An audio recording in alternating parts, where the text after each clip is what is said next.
दीपिका ने जवाब दिया, नहीं, उसकी जरूरत नहीं पड़ेगी। आंटी ने मेरे लिए लंच पहले से ही पैक कर दिया है, इसलिए मैं उसे ही खा लूंगी। मिस्टर एक्स ने कहा, ठीक है, अगर तुम्हें किसी भी चीज की जरूरत हो तो मुझे कॉल जरूर करना। दीपिका ने कोई जवाब नहीं दिया और वो अपने काम में फिर से व्यस्त हो गई। मिस्टर एक्स जानते थे कि जब दीपिका काम करती है तो वो किसी से बात करना पसंद नहीं करती है। थोड़ी देर सोचने के बाद उन्होंने कहा, ठीक है दीपिका, अब मैं जा रहा हूँ। मैं भूल गया था कि अगर तुम्हें कोई काम करते समय डिस्टर्ब करे तो तुम्हें बहुत गुस्सा आता है। चलो कोई नहीं, I'll talk to you later। इतना कहकर वो वहाँ से चले गए। जैसे ही मिस्टर एक्स वहाँ से गए, दीपिका जोर से चिल्लाई और खुद से कहती है, मैं जब भी काम करती हूँ तो पता नहीं क्यों आप मुझे डिस्टर्ब करने चले आते हैं, जबकि आपको अच्छे से पता है कि जब मैं काम करती हूँ तो मुझे कोई डिस्टर्बेंस नहीं चाहिए होता है। यहाँ तक कि एक नकचढ़े इंसान का भी जो अभी मेरे घर में रह रहा है, वो भी मुझे काम करते वक्त बहुत डिस्टर्ब करता है and I really hate it. जैसे ही दीपिका ने रणबीर के बारे में सोचा तो उसने खुद को डांटते हुए कहा, अब मुझे क्या हो गया है, मैं उस स्टूपिड नकचढ़े को क्यों याद कर रही हूँ। यही सोचते सोचते दीपिका अपने लिए चाय बनाने लगी। वो खिड़की के पास बैठकर चाय पीने लगी और अपने से दूर एक ऊंची सी बिल्डिंग की तरफ देखने लगी। वो बिल्डिंग मित्तल ग्रुप्स का हेडक्वार्टर है। इधर जैसे ही रणबीर कंपनी के अंदर आया, सभी लोग परेशान हो गए। सब आकर उसे सलाम कर रहे थे पर वो किसी को जवाब नहीं दे रहा था। किसी ने चुपके से उसकी फोटो खींच ली और कंपनी के व्हाट्सएप ग्रुप पर डाल दी और लिखा कि अब हमारे अच्छे दिन चले गए, बॉस वापस आ गए हैं, इसलिए अब सब अलर्ट हो जाओ।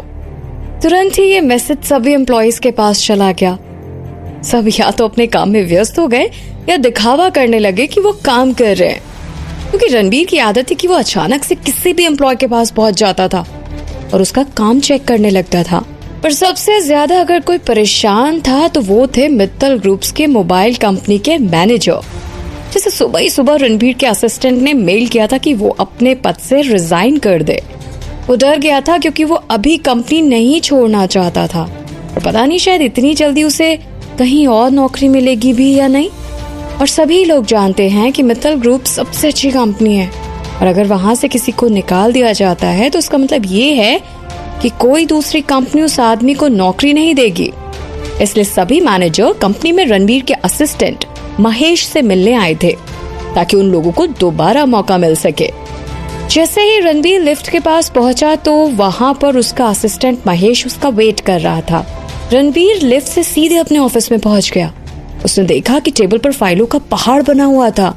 इतनी सारी फाइल देखकर रणबीर ने मुंह बना लिया और अपने असिस्टेंट की तरफ देखने लगा। उसने इशारों ही इशारों में पूछा कि आज का बताओ क्या शेड्यूल है। जब से रणबीर ने अपने पापा से कंपनी को टेक ओवर किया था तब से महेश रणबीर के लिए काम कर रहा था। उसे पता था कि रणबीर को अपनी डेस्क पर बहुत ज्यादा फाइल्स पसंद नहीं है और ये सभी फाइल्स बहुत इंपॉर्टेंट थी, इसलिए महेश ने उन सभी फाइल्स को रणबीर की टेबल पर रखा था ताकि उसमें और देरी ना हो।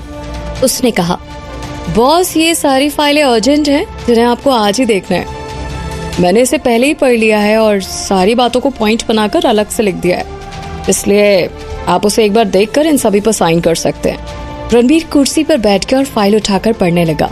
उसने महेश की तरफ बिना देखे ही कहा कि I need a strong coffee, मुझे जल्दी से लाकर एक स्ट्रॉन्ग कॉफी दे दो।